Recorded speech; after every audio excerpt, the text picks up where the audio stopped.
Virgin Most Powerful Radio, sharing the gospel with clarity and charity.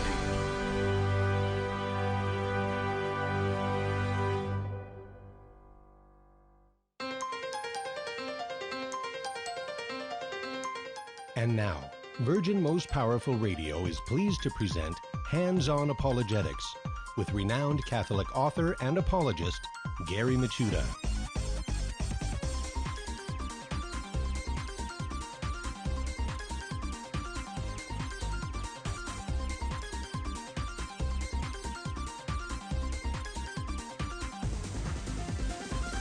And welcome to Hands-On Apologetics. You have entered into Virgin Most Powerful's Apologetics Dojo. And I'm Gary Michuta, your host for this hour. And we got a great show in store for you today. And before I forget, everybody have a blessed feast of the Assumption of the Blessed Virgin Mary, where at the end of her earthly life was assumed body and soul into heaven. So we commemorate that today. And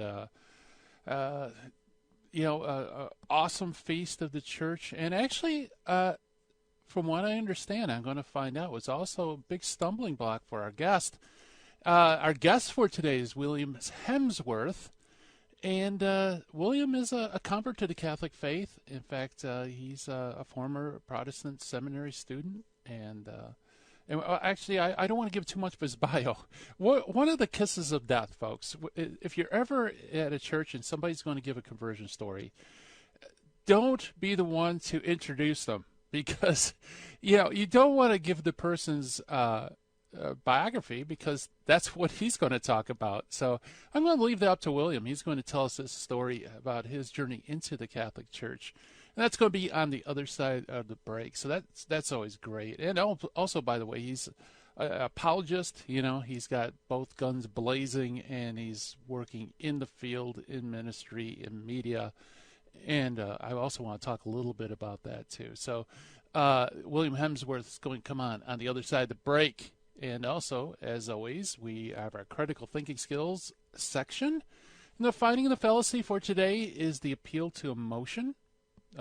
Very common fallacy indeed. And very uncommon meet the early church father for today. His name is Julian of Eclanium. So again, one of those obscure figures in church history.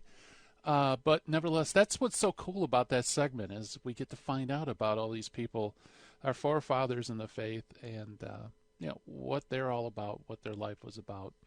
And that way, we can use the early church fathers to explain and defend the faith and show that Catholicism is deeply rooted in the Christian history.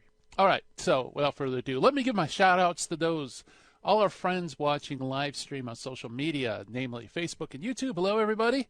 Thank you, Elizabeth. First with the emoji explosion. Appreciate that. But it's always great for, to see the chat room there. And also it's great for you listening on radio to join us. It's really cool. I get to be part of the Virgin Most Powerful family and meet a lot of people that I probably would never have encountered had it not been for Jesse Romero and Terry Barber making the, I guess, good decision to have Hands-On Apologetics on the network. So anyway, it's great to be with you. And if you have any questions for William, give us a call at 888-526-2151. That is 888-526-2151. And also, if you don't want to come on the air, maybe you're a little mic shy, you could always send us an email to the Dojo mailbox. That is questions@handsonapologetics.com. It flies through the internet into my mailbox, which I do answer every email that's given me. And sometimes, folks, I even put it on the air. So keep them coming. Lots of great questions, great people sharing their life stories, what's going on as far as defending the faith, and I love to hear from it. And I think it also is great for the audience to hear as well, because you're not alone, folks. If you're out there listening on the radio or podcast or watching a live stream, just know that you're not alone. You're not the only person out there defending the faith. The church is with you, and the church is praying for you. So keep up the good work. And I need to also mention this coming up very close. August 21st is just right around the corner. That's where we're going to do our live video on YouTube. I'm going to appear live along with Master Apologists John DeRosa and Pat Flynn. And we're going to talk about apologetics. It's going to be wall-to-wall apologetics. We're going to talk about where apologetics has come from, where it's headed, how best to explain, defend the faith, things to do, things not to do. And the three of us, John DeRosa, Pat Flynn, and myself, we're going to tackle all that. And it's, again, mark your calendars. It's August 21st. It's going to be 7 p.m. It's going to be a YouTube live event. And by the way, you can sign up and get a whole lot of freebies simply by going to handsonapologetics.com. That's one of my two websites. And just scroll down underneath the Hands On Apologetics banner. You'll see a white banner that says something to the effect that, how would you like never to lose another religious argument again? Click on that. You'll get a sign-up sheet. You get a free ebook. And you also get an hour recording of the three of us defending the entire faith, from existence to God to Jesus Messiah and Lord, all the way to did Jesus establish the Catholic Church. That whole panorama, we actually finished recording those freebies yesterday.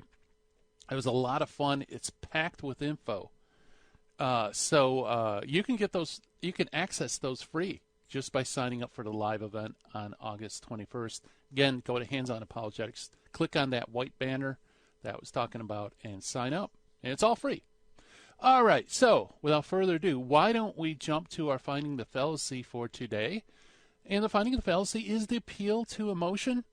The appeal to emotion is also an argument from passion, and it's a logical fallacy characterized by the manipulation of the recipient's emotions in order to win an argument, especially in the absence of factual evidence.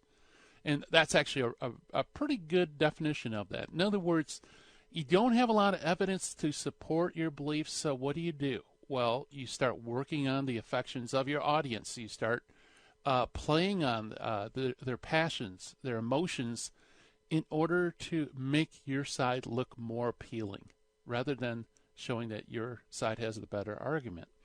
And this is commonly done in apologetics. In fact, it's not unusual that you will have somebody who will start off doing a defense of a particular position, and then right in the middle of it, they will start playing to the audience by giving these little sermonettes, if you will, about faith alone, or maybe the Inquisition, or, whatever. And all that is designed to manipulate the audience into kind of pulling alongside them.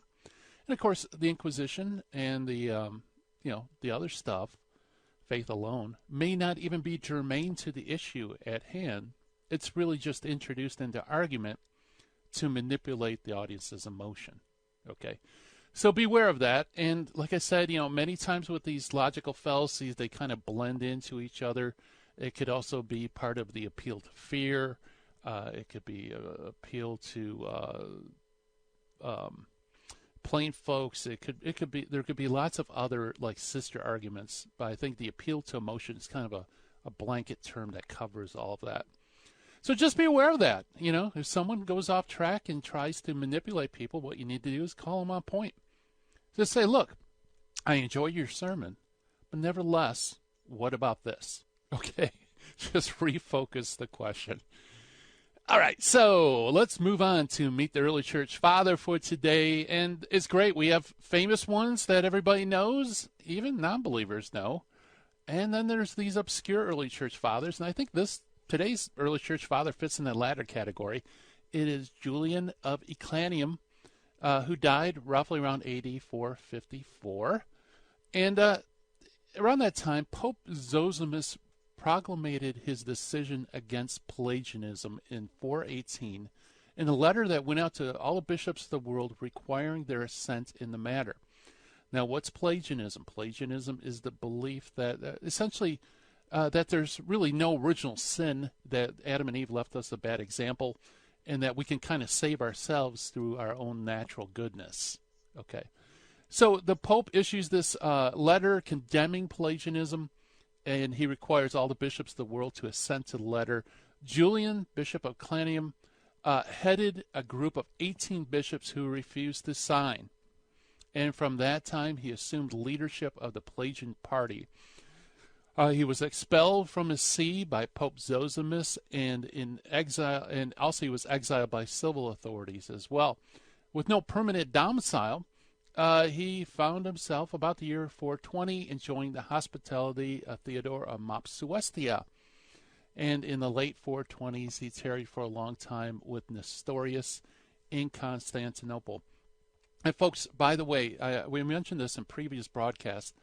It's sometimes these errors of the church kind of have similar ideas.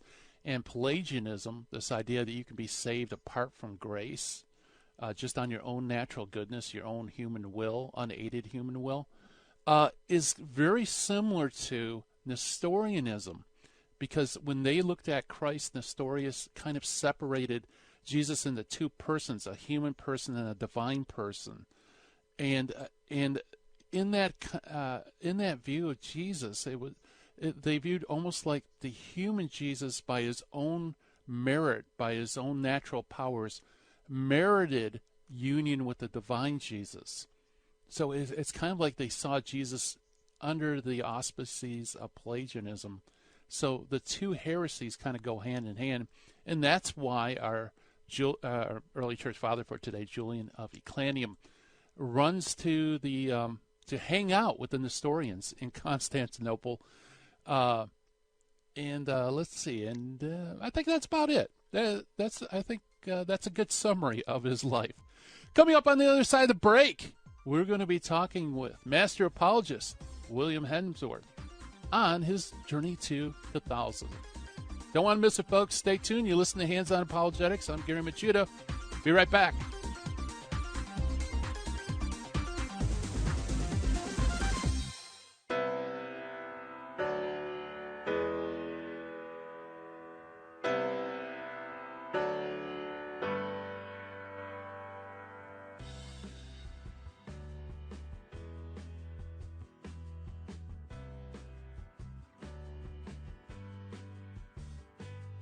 This is Terry Barber reminding you there's a women's conference coming up September 7th, 2019 at the Sacred Heart Chapel. Mary Danielle Barber will be speaking along with Barbara Nicolosi. They're going to be talking about true femininity. Be who you are. This is going to be for your daughters, your mothers. Every woman should be at this conference. And the way to do it is go to virginmostpowerfulradio.org or call 877-526-2151.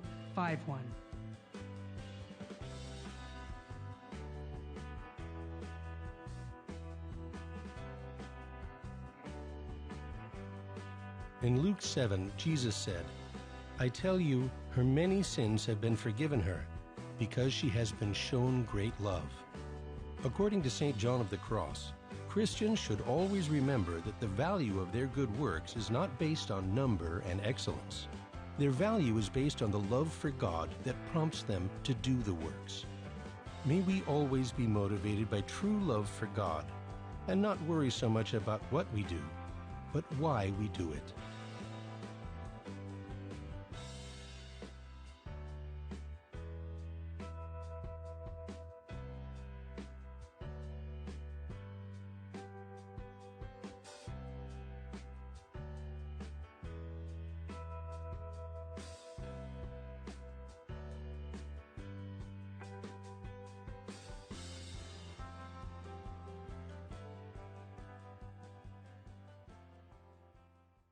Buying or selling your home or your business property? This is Terry Barber. Real Estate for Life underwrites the Terry and Jesse Show.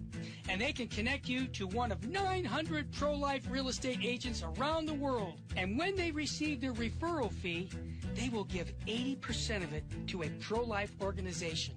Wow! That's 80%! realestateforlife.org, 877-LIFE-US1. Now, back to Hands On Apologetics with Gary Machuda. If you'd like to join the conversation, call 888-526-2151. Here's Gary. And welcome back, everybody, to Hands-On Apologetics. And, on the show, we frequently look at conversion stories and try to view the church from outside. And we learn a lot about wrestling with doctrines and stuff so that we can refine our abilities to share and explain the faith and make it easier for our separated brethren come into the church and to share his story. We have William Hemsworth. William's a former ordained Baptist and Lutheran who converted to Catholicism while at seminary. He's the husband and father of 4 who is passionate about passing the faith on. He assists in teaching adults and children.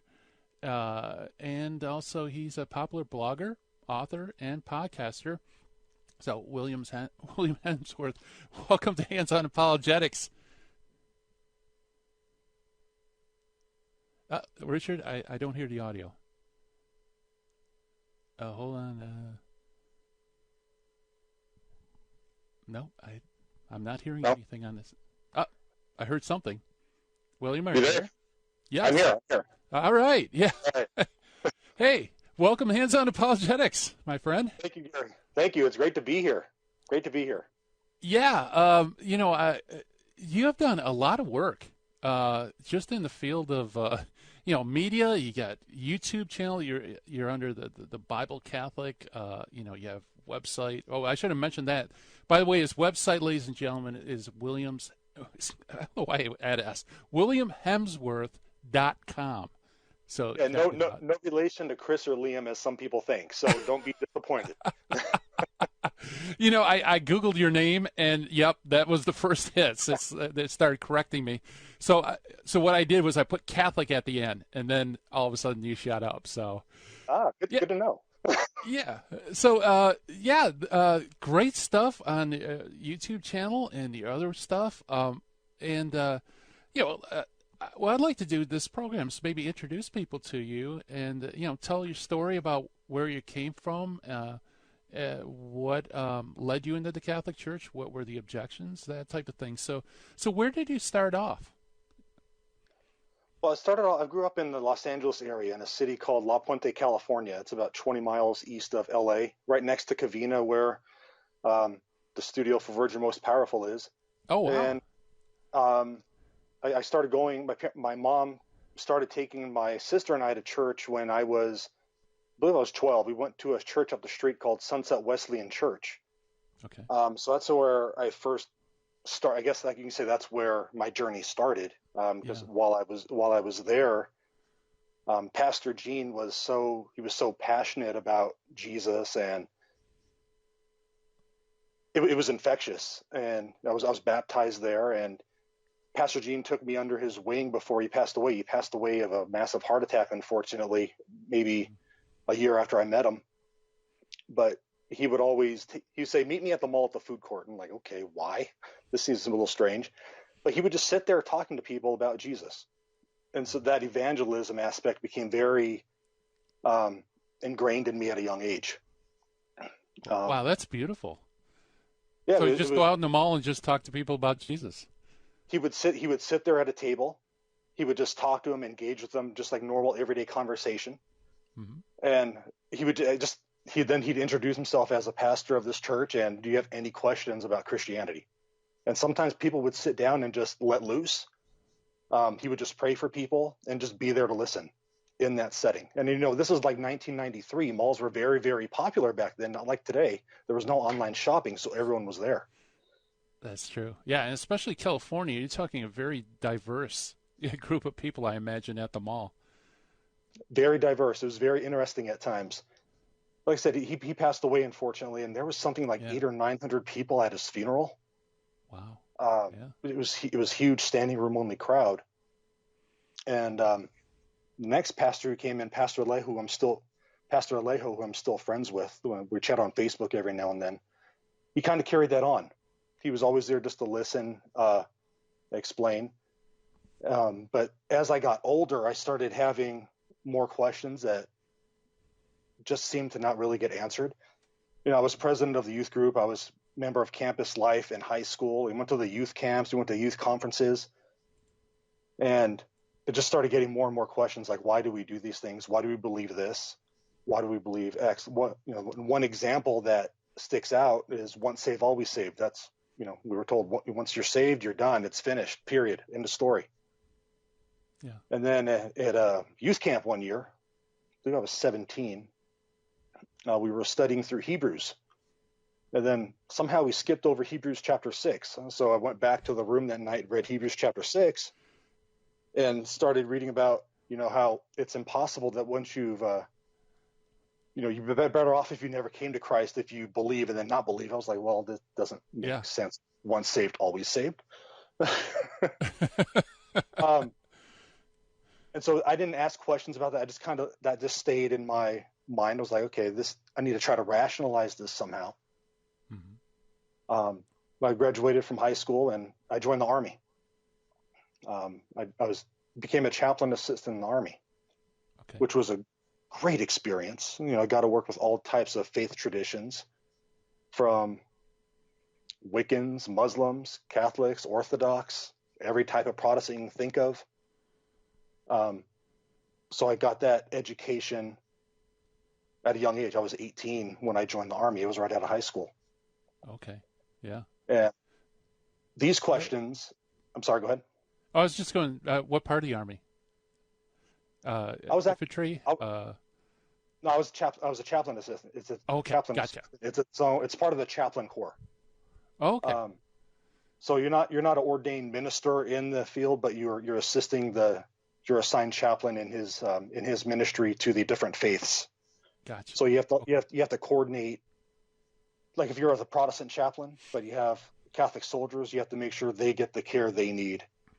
And so it was an education, a basic education in different beliefs of Christianity and different world religions, which I think helped me along this path quite a bit.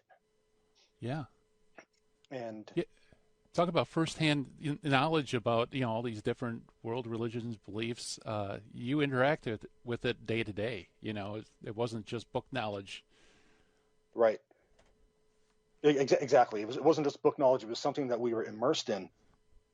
But where the Catholic Church comes in is I came into the chaplain assistant field, thinking that, the standard Catholic stereotypes, they don't read the Bible. They don't the priests don't preach. They don't do any of this. They just kind of do their thing. I've never actually been to a mass at this point. So I get assigned to Georgia. I was in Fort Stewart, Georgia. I was later stationed at Hunt Army Airfield in Savannah. First Sunday there, I had to assist, not on the altar, but had to help the chaplain set up for Mass. And part of that is manning the sound system. And so I'm up in the mezzanine, and for the first time, I'm not participating, but I'm listening to a Mass. And so I hear the first reading. I'm like, okay, well, there's a reading from the Old Testament. There probably won't be much after that. Then there's a second reading. I was like, oh, okay, interesting. And then there's a gospel reading from the Gospel of Mark, and I forget which chapter and verse. I was like, okay, but now it's going to end because, the Bible readings are done. It's going to end. I had no idea what was going to go on. Yeah. The priest at the time proceeded to give this 35-minute homily on the gospel reading that day, and it just blew my mind. Totally shattered my misconceptions. And so I think that moment was as I look back on this journey, that was one of those pivotal moments. And I asked him, like, sir, do you always preach like that? He's like, yeah, I mean, we Catholics, we love the Bible. We gave the world the Bible. And I was like, what do you mean you gave the world the Bible? And he's like, I'll talk to you about it another time. I have to go to this other Mass. And so we never got back to that discussion because he got transferred pretty immediately. Like he was gone in a week. He didn't even know it. Because there was an emergency and he had to deploy elsewhere. Mm-hmm. But that was my first experience with the Mass. Wow. So that was kind of square peg, round hole, huh? From your expectations. It was. Wow. They actually read scripture and preach from it. Yes, it was. And like I said, I had heard all those standard objections from, friends in high school who considered themselves former Catholics and all that. So that was my experience. I was like, well, if they left, then this must be true. And no, they do read the Bible. The priest was encouraging the people to read the Bible, so there was that misconception kind of shattered. And he preached from it in a very passionate way to where people were visibly moved by it to change something they were doing. Yeah. Now, like I said, that was a key thing for me.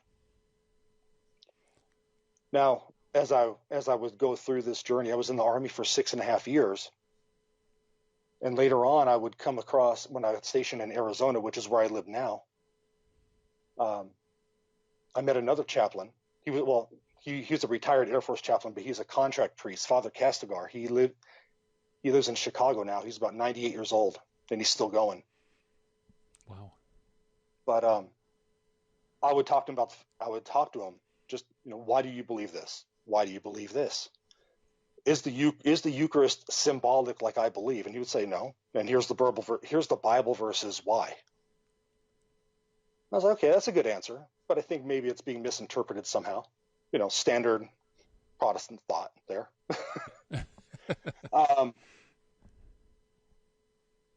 So he planted that seed as well. And I would just ask questions. I'd attend the masses. I'd stay as long as I could with that before I had to assist with other duties in the military. Mm-hmm. And slowly but surely, things just started lining up.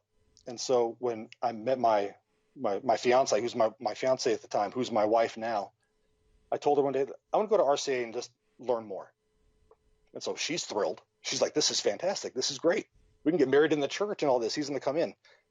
So I went to RCIA, had a lot of questions answered. But at the end of it, I still had this thought that the Eucharist was symbolic. And I still had issues with some of the Marian dogmas, which we'll get to in a little bit, especially with today being the Feast of the Assumption. Right. But we had a little issue. I couldn't proceed. The Holy Spirit was preventing me from entering the church with that thought because I had a divorce prior to meeting my wife. So I had to go through the whole annulment thing. So it was a blessing in disguise, really.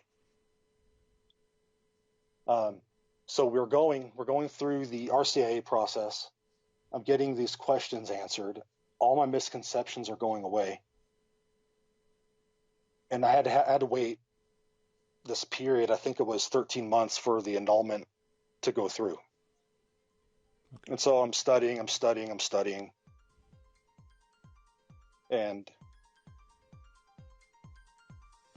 like I said, answers, I'm just getting answers.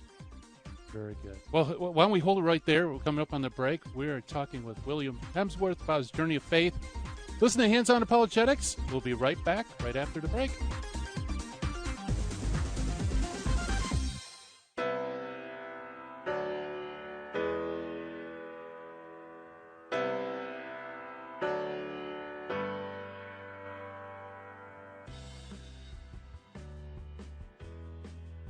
Hi, this is Barbara Nicolosi, and we're having a women's conference here at the Sacred Heart Chapel in Covina on September 7th, 2019. This is going to be a great, great day for you to come and meet a bunch of new friends, wonderful Catholic women who want to deepen their Catholic faith and their understanding of themselves as women. You know, this era right now we're in, so much confusion. What is it to be a man? What is it to be a woman? You know, the Catholic Church has a lot to say about this, and we're going to hear about them. We're going to hear about John Paul II's letter on women that he wrote from Mary Danielle Barber is going to talk about that. She's going to talk about Mary as a model for all of us. It's a topic that we can never reflect on too much. I'm going to talk about Teresa of Avila and the interior castle and how mystical marriage is what all of us should be called to, or are called to as Catholics in our prayer lives, and especially as women in the church. Aileen Blakowski is going to talk about motherhood and homeschooling.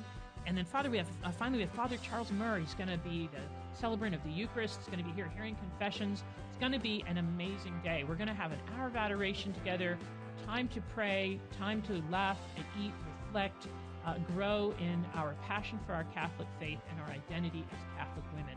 You don't want to miss it. You want to come, you want to bring your friends, you want to bring your daughters, your nieces.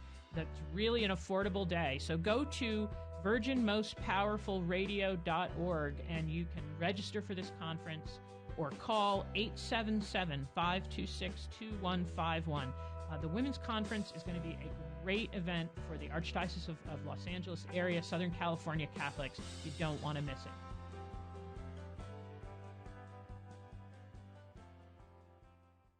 Buying or selling your home or your business property? This is Terry Barber. Real Estate for Life underwrites the Terry and Jesse Show. And they can connect you to one of 900 pro-life real estate agents around the world. And when they receive their referral fee, they will give 80% of it to a pro-life organization. Wow!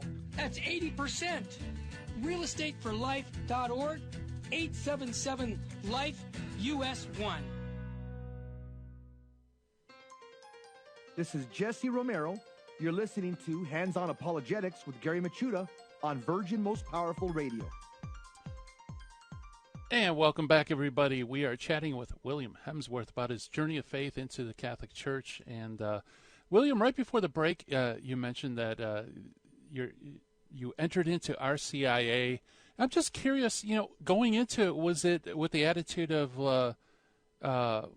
well, I'm not really going to go through with coming into the church, but I'm willing to listen to the other side, or were you really open to possibly becoming Catholic? My story gets, I don't want to say interesting. It takes a strange turn. I wanted to learn more, but I was trying to really, for all intents and purposes, I was entering the church to make my fiance and my mother-in-law happy, or future mother-in-law happy. Yeah. I don't recommend that to anyone. it not only is it very difficult on you, but it's heartbreaking to the ones you love the most, and you're kind of really you're kind of making a mockery of the process. Yeah. So that's kind of where I came into the church later on.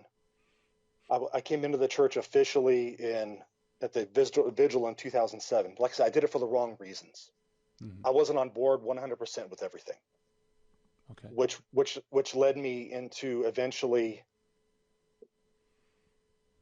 pretty much leaving, getting ordained as a Lutheran, going into seminary at Liberty. And while I was at Liberty, I was like, I'm going to study church history. That way I could prove that the church is not the early church. Yeah, well, I'm here now. So obviously that was not a good move. Well, tell us a little bit about that. I mean, that's interesting that, you felt the call to become an ordained pastor in Lutheran Church. Which branch? Missouri Synod? What's ELC? Well, and that's the thing. For a lot of people don't know, there's actually about 44 different denominations of the Lutheran Church. Yeah. And the branch that I became an ordained minister in was actually called the LEPC. They're based out of South Carolina. Oh, okay. I haven't heard that one. Yeah, so they're very small. They're very regional, and like I said, it's kind of strange how this move happened. It was it's as all sin is, it's an act of pride. Anyway, I started studying church history, and the first assignment I had to do was read the readings of St. Justin Martyr. And in there, I'm reading. Then all of a sudden, I come to his description of the Mass. I was like, whoa, okay. Well, here we go. That was, as I'm studying that description of the Mass, I was still going to Mass with my wife, because going to the same church to me is very important. It always has been, just for family unity. And so I'm saying everything, as look at Mass with my wife, I'm like, look, everything that Justin Martyr has described is happening right now. And this happened like in the 100s. And so as I studied more, I'm reading the writings of St. Irenaeus, St. Ignatius of Antioch, how they're talking about the Eucharist is the body and blood of Jesus. And I was like, oh my gosh, I have made a big mistake here. And because of those writings and descriptions of it from Scripture, I was like, okay, I believe that the Eucharist is what it says it is now. I totally get that. But I still have this issue of the Marian dogmas. because I couldn't fathom them. I had a lot of doubts about them. And I think it was Kimberly Hahn who said she had three main objections coming into the church. Mary, Mary, and Mary. Yeah. That's kind of where I was at this point. Now that the Eucharist domino had fallen, like I knew that Jesus was present in the Eucharist. I understood that now, but now I have the Marian dogmas to deal with. And again, through my studies of reading church history in the course of my degree program, now I came that, okay, perpetual virginity, that was believed very early on. I see that in these writings. Mary as New Eve, I see that in St. Irenaeus. Right. Okay. Now, how about the Assumption? That was the struggle, which is kind of ironic why we're sitting here today on the 15th of August. Talk about divine providence, huh? That didn't hit me until this morning. I was like, oh my goodness, the final domino to fall is we're going to talk about it today. It's awesome. Yeah. Praise be to God. Amen. So I'm studying this. I'm studying this subject. I'm reading different books about it. I came in contact with the Coming Home Network. I'm like, I have this last question I need answered. Help me.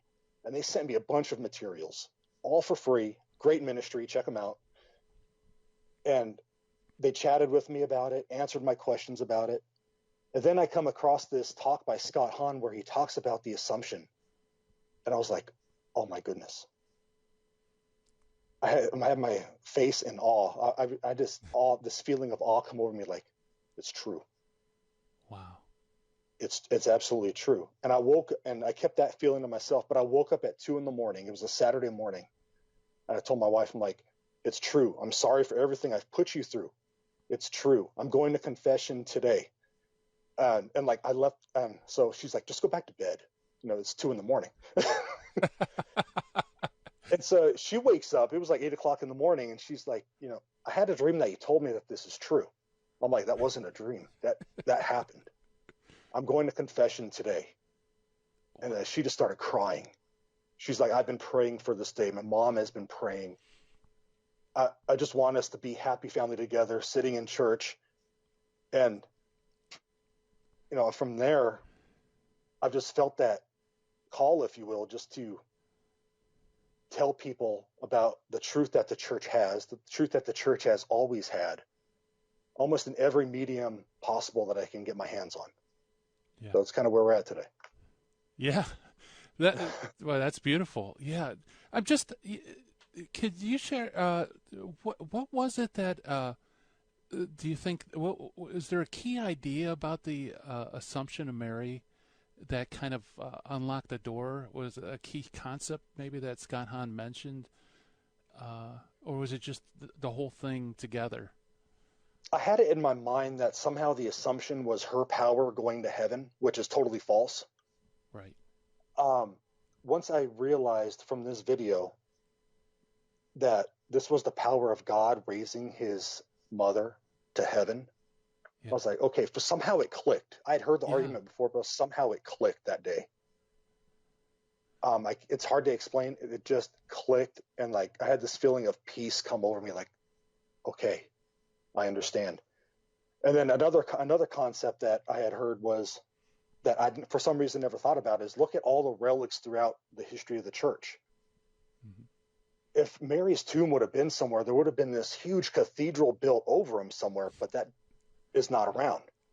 I was like, okay. At that time, I was like, yeah, okay, I guess it makes sense, but I'm going to put that on the back burner. Right. And then I started searching for, bodily relics of Mary, and there's none. I'm like, okay, that makes total sense. And then just with that concept of, it was the power of Christ who assumed Mary up and not Mary's power, somehow it just all clicked that day at one time. Yeah. Yeah, that's awesome. Yeah, just a singular act of grace, God was planting seeds all around, and then it was that moment where it all comes together, and you end up waking your wife up at 2 a.m. Right. I think it's true. It's all true. Yeah, that's beautiful. So, while you were going to Liberty and that, were you working part-time? I mean, obviously you couldn't. Did you go full-time, part-time? It was it was online, so I was still working full time and going online Okay. full time. Okay. So I've worked at a bank since 2005, doing financial stuff, and ever since, like I said, ever since I was a teenager, joining the Army to be a chaplain assistant, I felt this pulling to teach the faith somewhere, somehow. Always had that. It's never gone away, even though I tried to suppress it a lot of times. Yeah. So I had the flexibility at Liberty to do it online.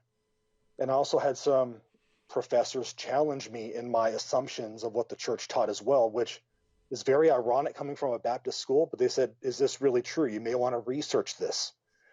Kind of telling me in a roundabout way. They didn't want to come out and say that, what you're thinking is wrong, but at the same time, they're telling me what you're thinking is wrong. Right. I had a professor do that with the assumption as well, because I had started writing this paper about how the assumption wasn't true. And he's like, you may want to check this out. And he would send me little links here and there. Yeah. And so I scrapped that paper. Because, like I said, God was planting all these little seeds along the way. Yeah. And I was, in some cases, flat out ignoring them out of pride. But those, like Cardinal Newman says, those seeds grew into oak trees later on and into aha moments for me. Yeah. Yeah, boy, that's amazing. Yeah, the only reason I brought that up was, sometimes people have a flash and they know the church is true, and then if they're thinking of getting into being a pastor or something, then that just changes their whole, where am I going? How am I going to feed my kids? How am I going to get income? But thanks be to God, like you were able to do this where it didn't affect your livelihood. Right, I'm very thankful, and I'm very thankful for that, because I have four kids now. I can't even imagine what that process would be, and my heart goes out to those who come to the realization that the church is true. And they have children, they have wives, mortgages, car payments, and that's just the extra stressor on them. Like, okay, I'm losing my sole means of providing. Like, what do I do? Yeah. So I'm really thankful I didn't have to go through that, and my heart goes out to those that do. Yeah, boy, and we're thankful that he got that grace to, come back to church. And it's a good thing you scrapped that paper against the assumption, because that would have been one more thing you'd have to confess. Yes, exactly. With the church. And I'm thankful for that professor who was like, yeah, this is actually not a new teaching. It was taught. I forget the link. Unfortunately, I have to go back in my email at Liberty, because I still have access to it. It's several years old, but he sent me a link. Because basically my thesis at the point was like, this was a new thing. It only came about in 1950. Yeah, right. And totally false. Very good. Well, on the other side of the break, I want to talk to you a little bit about your ministry. We're talking with William Hemsworth about his journey into the faith and also being an apologist. Stay tuned.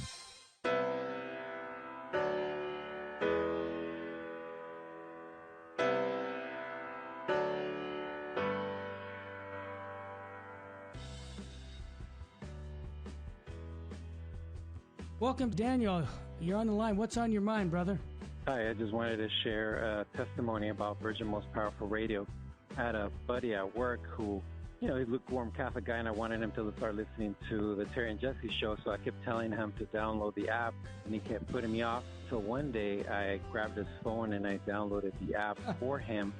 I went on vacation, and I kept telling him to listen to it. He was kind of put me off. I came back from vacation. He comes to my cubicle, and he says to me, hey, man, I've been listening to the Terry and Jesse show, and it's great.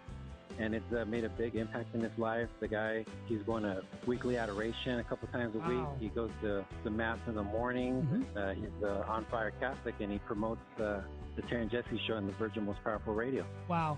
Daniel, what a testimony. And I want to encourage our listeners to get those cards by going to virginmostpowerfulradio.org and do what Daniel's doing. Go out and spread the faith by inviting people to listen to Virgin Most Powerful. Daniel, thanks for your testimony, brother.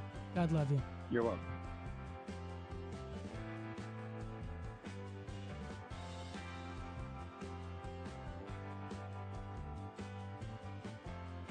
This is Terry Barber reminding you there's a women's conference coming up September 7th, 2019 at the Sacred Heart Chapel. Mary Danielle Barber will be speaking along with Barbara Nicolosi. They're going to be talking about true femininity. Be who you are. This is going to be for your daughters, your mothers. Every woman should be at this conference. And the way to do it is go to virginmostpowerfulradio.org or call 877-526-2151. Buying or selling your home or your business property? This is Terry Barber. Real Estate for Life underwrites the Terry and Jesse Show. And they can connect you to one of 900 pro-life real estate agents around the world. And when they receive their referral fee, they will give 80% of it to a pro-life organization. Wow! That's 80%! realestateforlife.org, 877-LIFE-US1. Now, back to Hands-On Apologetics with Gary Machuda. If you'd like to join the conversation, call 888-526-2151. Here's Gary.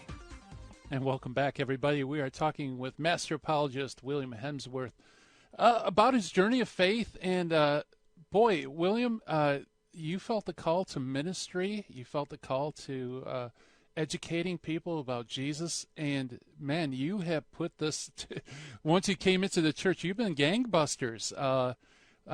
For example, you've written a few books. We'll talk a little bit about the books. So the books, it's funny how they come about. I'd say a lot of them are probably booklets more than anything, just trying to do for little things to spread the faith. I have one just about the Eucharist. Is it the true body and blood of Christ or a symbol? And I go through the biblical evidence, the historical evidence, church tradition about that. Mm-hmm. A couple devotional books, and a couple of them are just collections of essays as well, just to help people build on their faith, to live the Christian life in a deeper way, and to evangelize. We're all called to evangelize. It's not just the job of our priest or anything. It's all of our jobs, and I'm trying to get that message out as best I can. Yeah, they look like great titles. You have a Life of Christ, essays on the Christian life, church history, theology. I also see you have Biblical Foundation for the Catholic Faith, Volume 1. What's that about? That's just a collection of biblical quotes that substantiate Catholic doctrine. Okay. Now, for full disclosure, those Bible quotes in there are King James Version, and the reason for that is because it's public domain. Yeah, because it's just it's Bible quotes. So it's just one volume. I'm working on volume 2 right now, which covers the Eucharist, some of the Marian stuff, different papal infallibility, things like that. Mm-hmm. It's just, like I said, that book is just purely Bible quotes. It's Bible, it's chapter, verse, just to help people say. It's kind of a quick primer, just to say, hey, okay, these are the scriptures that back this up. These are the scriptures that back that up. Mm-hmm. So I wanted to give people a resource on that. Yeah. Well, you live in Texas. Is that correct? I live in Arizona. I live in Tucson, Arizona. Okay. Yeah. So I imagine you have fundamentalists there. I mean, the King James Bible quotes certainly wouldn't be a loss on them. That was one reason why, is because I always, that's a common theme. Mm-hmm. There's some fundamentalist churches around here. The Southern Baptist Church is actually planning a lot of churches around here as well. So they're not into the King James as much as the fundamentalists are. But every now and then I have a couple come to the door, and I've given them a copy of that, and their minds are like, "Whoa, what is this?" I'm like, "Look, it's King James Version in here about what we believe and why," and they run off. But and that's never the intention. I always try to invite people in so we could have a discussion, right? Among Christian brothers, just to dispel some of those myths out there that maybe they've been taught. Because a lot of the fundamentalists in the churches here were in the Catholic Church, and they were drawn out for some reason. So I just want to have a conversation with them on what the church really believes, maybe what they believe the church to teach, and maybe help them see the light a little bit. Ultimately, it's all up to the Holy Spirit, but hopefully I get through to some. Yeah, yeah, very good. And okay, also your YouTube and podcast ministry too. How did that come about? The podcast ministry started coming about while I was at, let me see, it started coming about a couple years ago, and it's gone through a couple incarnations. Initially, the podcast was more about Christianity in general. It was more of an ecumenical thing. Mm-hmm. And then slowly but surely, the Holy Spirit's like, you need to do a Catholic one. You need to talk about your struggles. You need to talk about some of the things that led you in. And so that's where the Bible Catholic was born.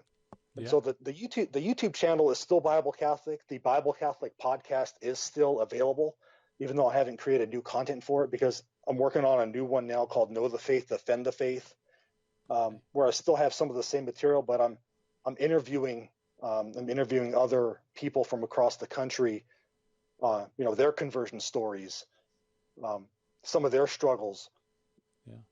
Coming into the church. So I'm trying to do more of that now. It's grown quite a bit from I think it was 2016 where I started it to now. Because in 2016 I was like, I'll get a show at what I can, which would be like once every couple months or whatever.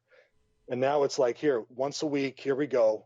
Now it's on Breadbox Media. I'm blessed for the show to be on there as well. And getting a lot of great response. I'm getting emails from people saying, how something I've said and gone through has helped them in some way. And it's really humbling, to be honest with you. Yeah. Yeah. Oh, that's beautiful. So it's kind of evolving. You wanted to continue ministry, and then, writing, and then podcast. And now, like you said, now you're kind of heading in a different direction. Lots of good fruit. And, so my question is, now usually people get, they're gangbusters, they're hit by God's grace, they want to share, defend the faith, and they're on fire, and then you go to your local parish and they look at you like, where's this guy from? Is he from Mars? He's so excited about the faith. What was the reaction, by the way, in the parish? Did you start doing things within your parish? Yes, I teach elementary religious education. I taught first grade for a few years. I taught my daughter's first communion class last year. This year I'm teaching my son's sixth grade class, and I also assist with RCIA and other, and we some friends and we did a catechism in a year class last year. Wow. The reaction of the parish was so supportive. I got plugged in right away. They didn't know the full story up until I kind of stayed on the down low, if you will. I was like, I want to help teach kids. So I started off teaching first grade. Mm-hmm. Fell in love with it. I saw how those kids grew, how they grew in their faith in that 1 year, how they helped me grow in that 1 year, more important, also. Right. And I just started getting more involved. So taught again, then started getting involved with the adults, having deeper conversations, some with morality and other issues people struggle with. And they've just been so supportive. Big family, they helping me in any way possible. The director of religious education for the elementary side, consider her a mentor along with her husband, who's a deacon. They've just been phenomenal.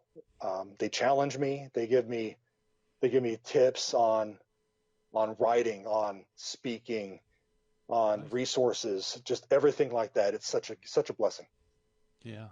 And I think that's the right way to renewing your parish too. I know some people, they want to step in, start pushing people around, redesigning things, and then they run into a lot of opposition.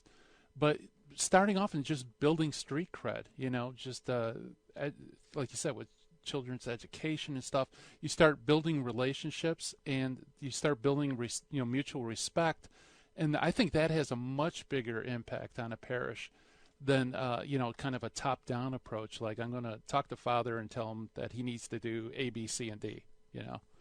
Which will not work. Right. But thankfully, my parish, St. Francis de Sales here in Tucson,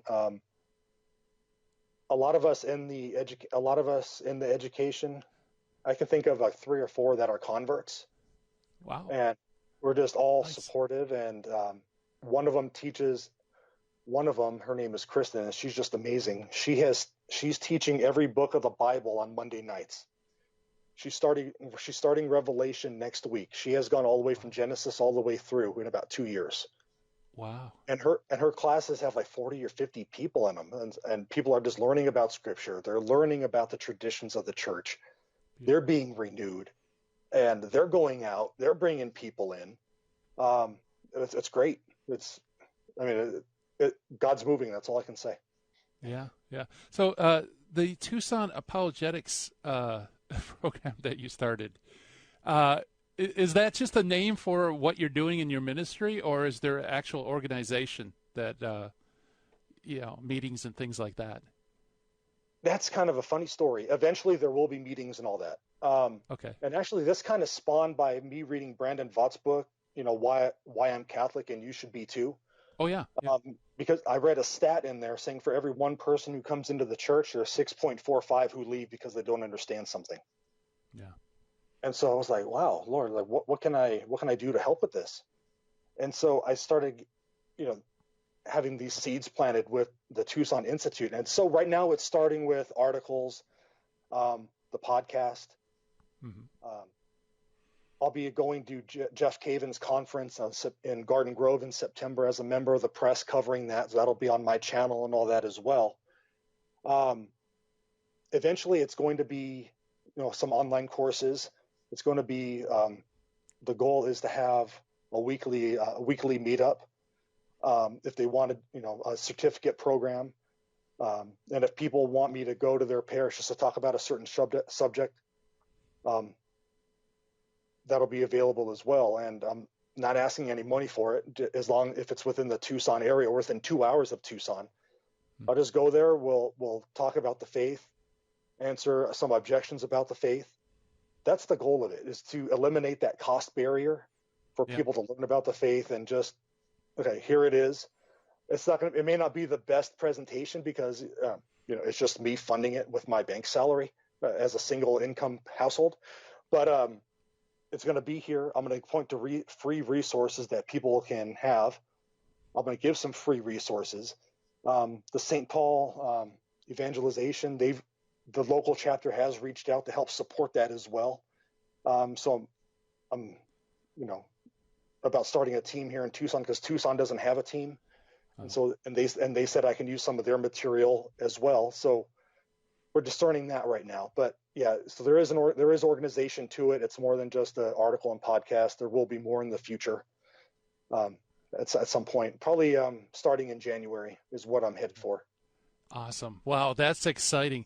So again, where can people go to get your material?